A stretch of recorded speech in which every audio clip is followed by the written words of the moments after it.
Les prix de l'essence ont grimpé en flèche dans tous les États-Unis et certaines régions de Californie affichent désormais des prix parmi les plus élevés du pays. En ce moment, comme vous pouvez le voir, 6 dollars et 31 cents le gallon. Je me souviens que c'était 2 dollars, 2,50 $ ou même 3 dollars. Je dépensais 38 dollars pour faire le plein. Maintenant, c'est ce que vous avez vu, c'est entre 70 et 90 dollars. Je pense que c'est fou. L'opération militaire spéciale de la Russie en Ukraine, l'inflation et les difficultés d'approvisionnement qui font grimper les prix des véhicules se conjuguent pour rendre le coût de possession élevé pour beaucoup. C'est vraiment sans précédent avec les nouvelles économiques folles que nous avons surmontées ces derniers mois, en plus de l'expérience Covid que nous avons vécue au cours des 2 dernières années.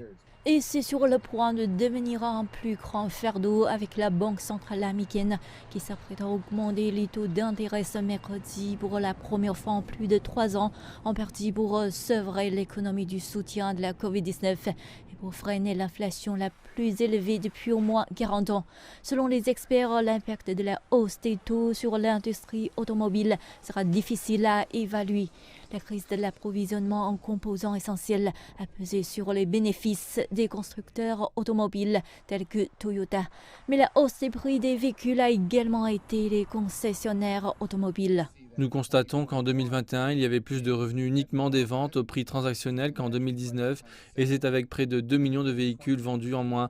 Donc ces prix plus élevés atténuent vraiment une grande partie de ces pertes de bénéfices.